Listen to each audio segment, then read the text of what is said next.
Buenas tardes a todos los que nos escuchan, buenas tardes cubanos. Estamos en un espacio más de este programa Tú Decides, dedicado a reflexionar sobre la realidad de nuestro país y también a invitar a la acción en favor del cambio de sistema, a la acción pacífica, en favor de esa transición a la democracia que es tan urgente en estos momentos en nuestro país, ¿no? En momentos en los que se acerca la Navidad, en los que se acercan las fiestas de fin de año, los cubanos estamos preocupados de cómo vamos a comer mañana, de qué van a desayunar y almorzar nuestros hijos. Es cada vez más asfixiante la realidad para muchísimas familias en nuestro país y la responsabilidad de esa incapacidad para poder gestionarnos con el fruto de nuestro trabajo, para poder prosperar, para poder salir adelante. Bueno, la responsabilidad está en un régimen que secuestra todas nuestras libertades, pero también es responsabilidad nuestra el cambiar nuestra situación, el terminar con con ese régimen, sabiendo, por supuesto, y reconociendo que estamos hablando de un Estado con todo su poder y con todos sus recursos contra familias cubanas. Y yo quisiera comenzar el programa de hoy hablándoles de 5 hombres, algunos muchachos que están detenidos, secuestrados desde el 11-12 de julio por haber salido a la calle a protestar, por haber tomado en sí, sobre sus hombros la responsabilidad de cambiar la situación, haciendo lo que cada cubano tiene la invitación a hacer, ¿no? Tiene la oportunidad de hacer, ¿no? Que es tomar acción por el cambio de sistema. Ellos hoy están presos durante esta semana.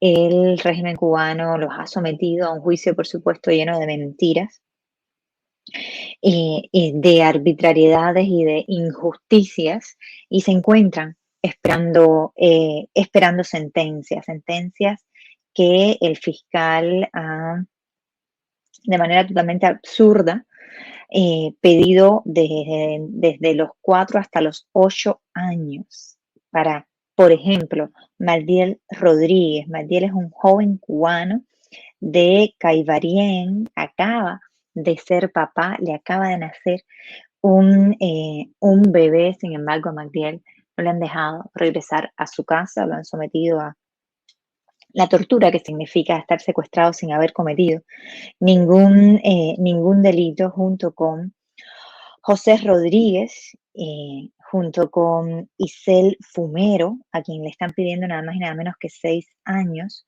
junto con Javier Delgado, a quien le están pidiendo 4 años y medio. Javier es padre de familia, es la cabeza de su hogar, tiene una nietecita pequeña de menos de un año en este momento. Además, tiene una discapacidad física, le falta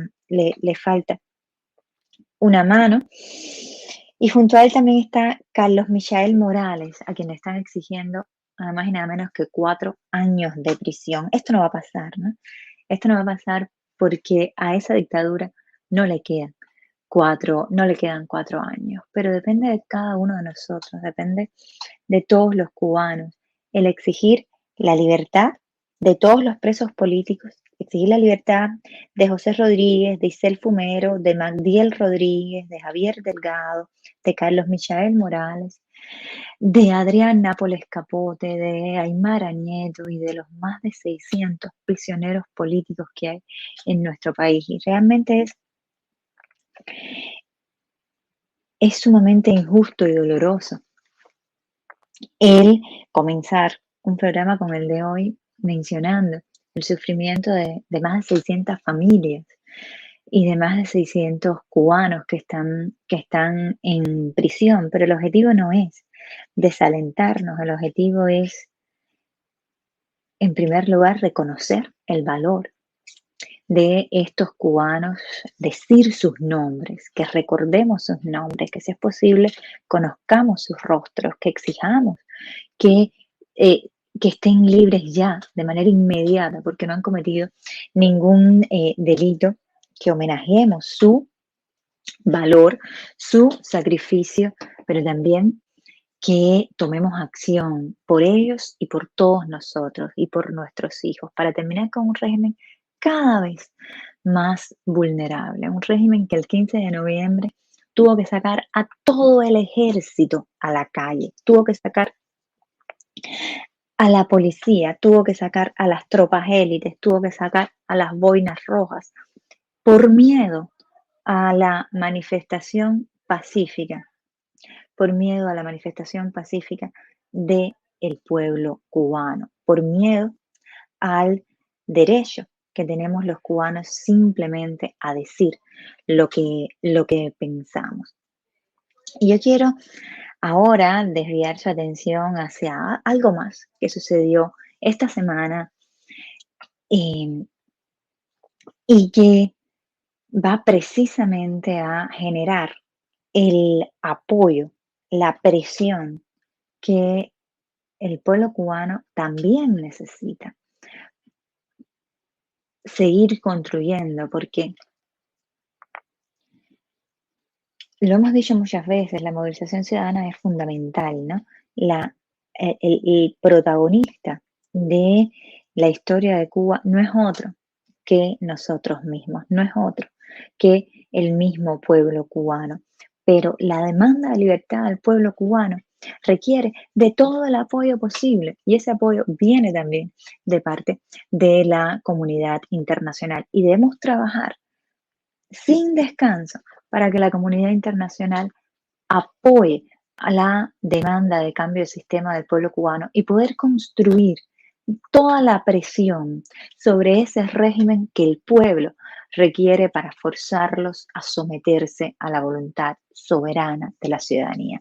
Esa voluntad soberana de la ciudadanía, o sea, lo que el pueblo cubano quiere, lo que el pueblo cubano exige, es obviamente una voluntad de cambio. Y el régimen por ahora se resiste y emplea toda la fuerza que posee, toda la violencia, toda la represión. Y por eso es tan importante también levantar las voces de la comunidad internacional. Y eso estuvimos haciendo también los cubanos que vivimos en el exterior. Quiero contarles de un esfuerzo que se llama Foro Transatlántico por una Cuba Libre. El Foro Transatlántico por una Cuba Libre es nada más y nada menos que la unión de parlamentarios, de legisladores de ambos lados del Atlántico, o sea, eurodiputados, miembros del Parlamento Europeo, miembros de parlamentos nacionales europeos como el Parlamento Español, el Parlamento holandés,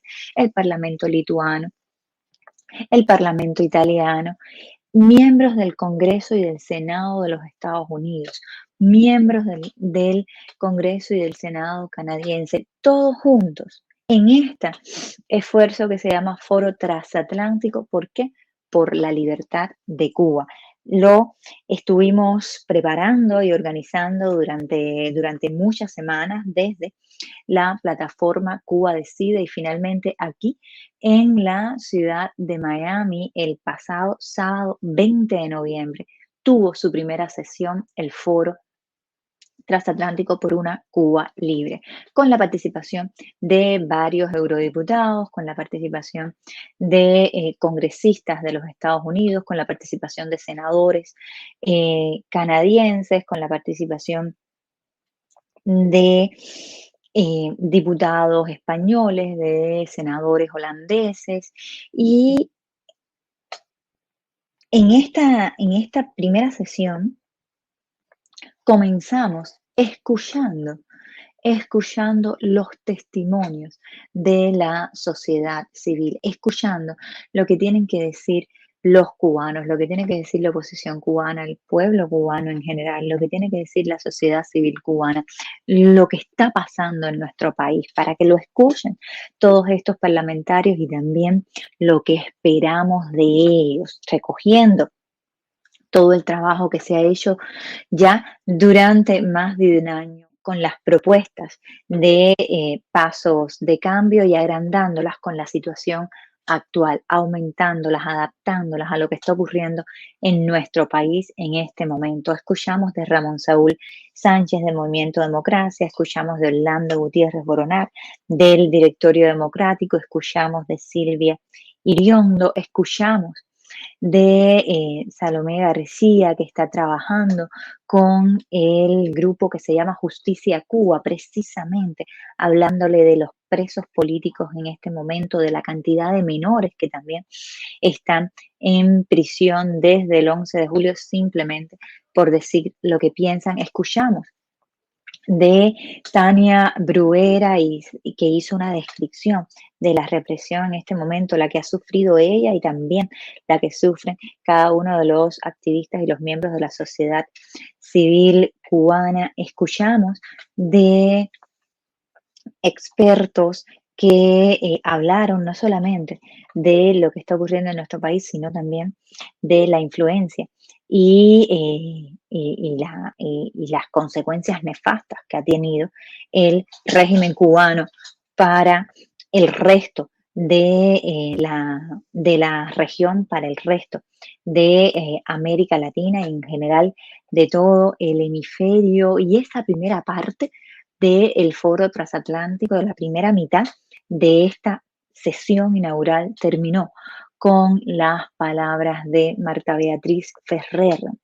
Martica es la hija mayor de José Daniel Ferrer, que como ustedes saben está también secuestrado desde el día 11 de julio. Ella relató cómo han torturado a su padre, ella relató cómo han torturado a otros presos políticos del 11 de julio y a quienes estaban desde antes del 11 de julio. Hizo un testimonio muy emotivo, muy bello, que terminó pidiéndole un compromiso a cada uno de esos parlamentarios con la liberación de los presos políticos cubanos y después de recoger todos esos testimonios de la sociedad civil, de la oposición y del pueblo cubano sobre lo que está ocurriendo en este momento en, en la isla. Pues comenzaron los pronunciamientos de algunos de los parlamentarios que estaban ahí y comenzó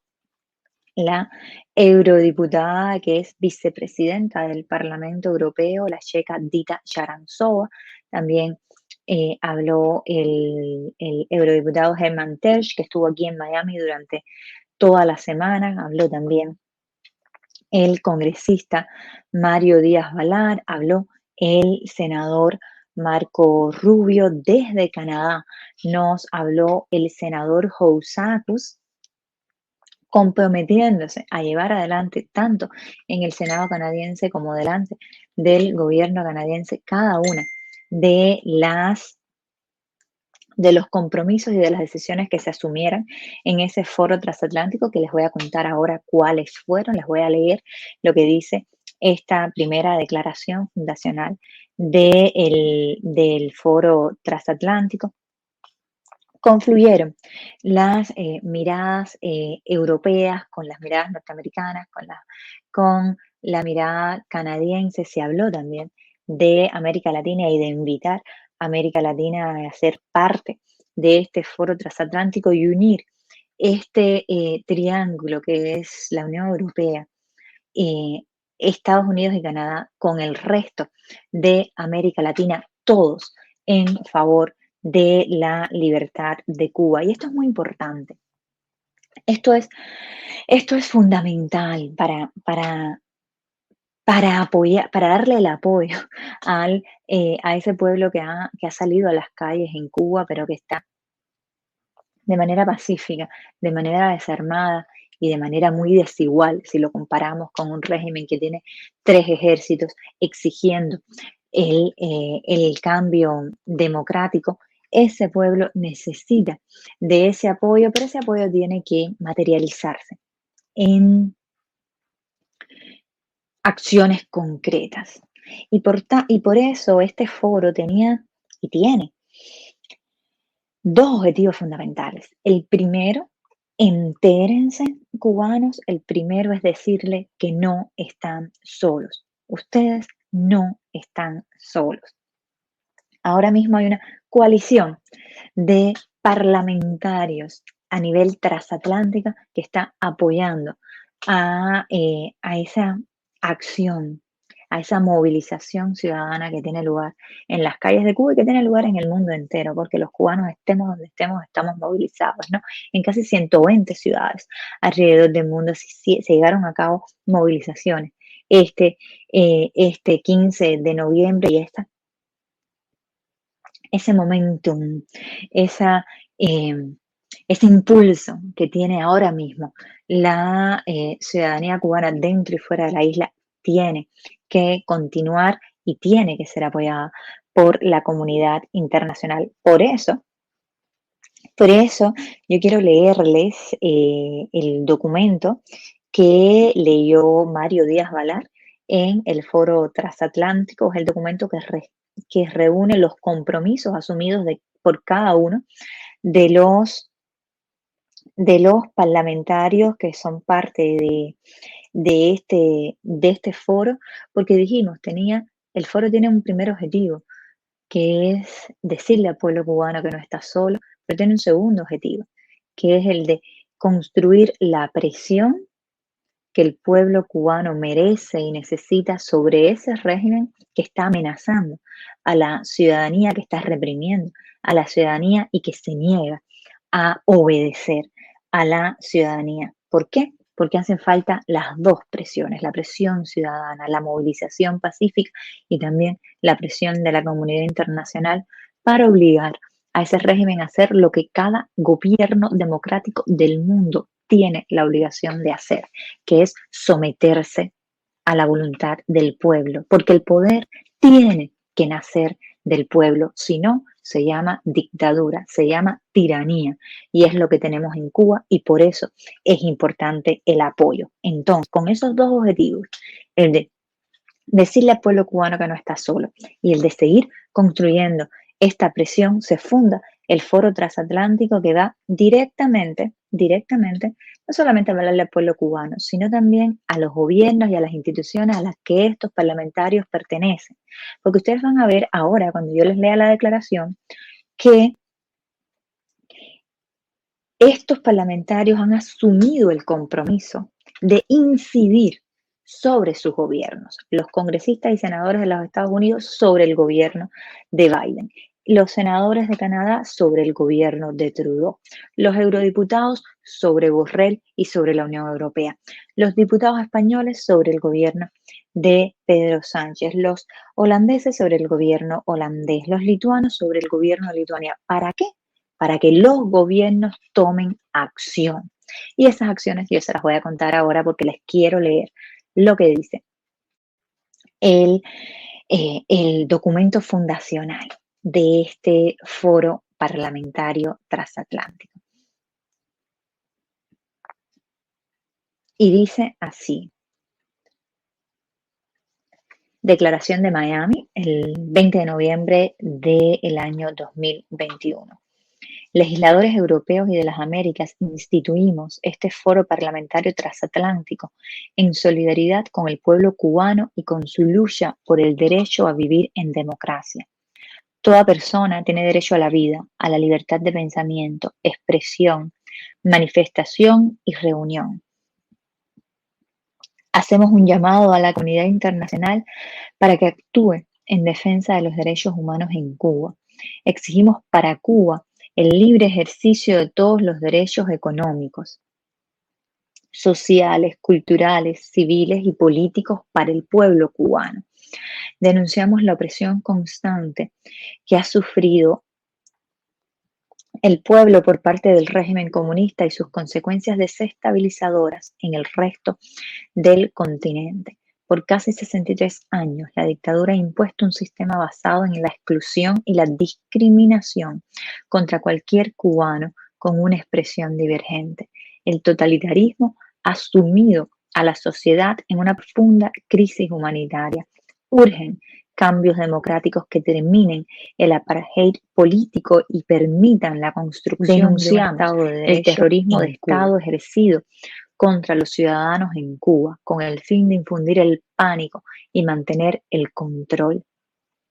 El uso excesivo de la fuerza por parte de las autoridades ha llegado a provocar la muerte de ciudadanos inocentes, como fue el caso de Diurbis Laurencio el pasado 11 de julio. Condenamos el uso de la violencia y la militarización de todo un país para impedir la manifestación pacífica de sus ciudadanos. Alertamos sobre el empleo por parte de las autoridades de las amenazas, la intimidación, la vigilancia, la censura, las restricciones a la movilidad, el control de los servicios de telecomunicaciones, la expatriación forzosa, las detenciones arbitrarias y la tortura, entre otros. Exigimos la libertad inmediata de los más de 600 prisioneros políticos detenidos antes y a partir del 11 de julio. Denunciamos la influencia del régimen cubano en la desestabilización e incluso el colapso de sistemas políticos democráticos, como ha sido el caso en Venezuela y en otros lugares de América Latina. Nos comprometemos, y esto es lo más importante de esta declaración, nos comprometemos a incidir sobre los poderes ejecutivos de nuestros países e instituciones para, uno, que denuncien la ilegitimidad del régimen cuyos sistemas y representantes jamás han sido libremente elegidos por la ciudadanía y que apoyen al pueblo cubano a recuperar su soberanía. Nuestros países e instituciones democráticas no pueden tratar a los representantes del gobierno que hay en Cuba como sus pares, sino que deben exigir en cada foro internacional el derecho a la democracia, el pluripartidismo y las elecciones libres para el pueblo cubano. Dos, que reconozcan a la oposición y la sociedad civil independientes cubanas como interlocutores válidos. Tres, que dirijan cualquier relación de cooperación económica, asistencia o ayuda directamente a la ciudadanía y la sociedad civil independiente cubana sin intervención del régimen. Cuatro, que interrumpan toda fuente de financiamiento a la maquinaria represiva del régimen cubano a través del conglomerado de empresas militares y estatales. Cualquier nación que defienda la libertad, la democracia y los derechos humanos no puede continuar apoyando la brutal opresión de la dictadura con políticas de apaciguamiento. 5. Que no realicen concesiones unilaterales ni negocien con el régimen cubano, sino que exijan la liberación de los presos políticos, el fin de la represión y el respeto a todos los derechos humanos fundamentales. 6. Que apliquen sanciones políticas, diplomáticas y financieras a los responsables de violaciones graves de derechos humanos. Cada gobierno o institución puede hacer uso del mecanismo de sanciones del que disponga, como las leyes Magnitsky de los Estados Unidos y Canadá o el mecanismo global de sanciones de la Unión Europea. 6. Que exijan responsabilidad social corporativa a las empresas extranjeras en Cuba para que dejen de enriquecer y servir al régimen cubano por encima de los derechos humanos de sus trabajadores. Los gobiernos e instituciones democráticas pueden promover los principios Sullivan que fueron empleados con éxito para terminar con el apartheid en Sudáfrica. 7. Que hagan todo en su poder para garantizar que el pueblo cubano pueda comunicarse con el exterior e internamente, sin interferencia del régimen, empleando el acceso a Internet, la telefonía celular, cualquier otra tecnología. 8. Que conformen una alianza por la democracia en Cuba y coordinen acciones de solidaridad en favor de los derechos humanos y la demanda de libertad del pueblo cubano. Nos comprometemos a promover los puntos anteriores a través de proyectos de ley y resoluciones en nuestras respectivas cámaras legislativas, así como a levantar la voz en nuestras plataformas y en los medios para elevar las voces del pueblo cubano. Los cubanos ya trabajan incansablemente dentro y fuera de la isla por el derecho a tener derechos. Necesitan del mundo democrático para no quedar aislados. Sus ilusiones y sus vidas importan para la construcción de una Cuba y un continente más libres, justos, prósperos y amantes de la paz. Cubanos no están solos. Miami, 20 de noviembre del año 2021. Aquí se resumen los compromisos asumidos por cada uno de los parlamentarios de ambos lados del océano Atlántico, y estoy muy feliz y termino este programa contándoles que el Senado de Canadá ya esta semana vio los primeros resultados del foro transatlántico, pues el senador Leo Housakos,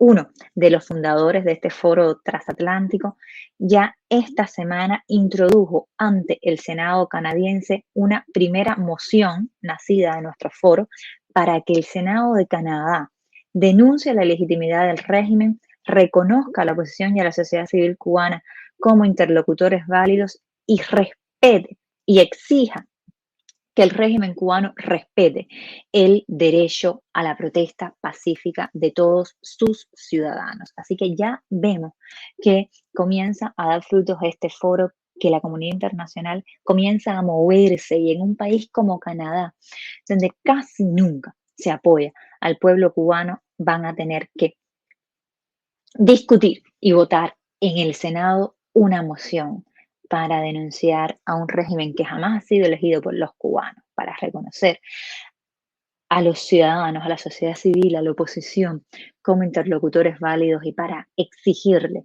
a los dictadores que respeten los cuerpos de los cubanos, que respeten el derecho que tenemos los cubanos a protestar pacíficamente en las calles. Y con esta nota que debe llenarnos de esperanza y seguir construyendo con fe con fe en que la dictadura es el pasado, y el pueblo cubano y la movilización y estas generaciones que están vivas el día de hoy, estas generaciones que quieren cambio, estas generaciones son el futuro. Tengamos fe y continuemos movilizados. Nos volvemos a ver la próxima semana. Muchas gracias.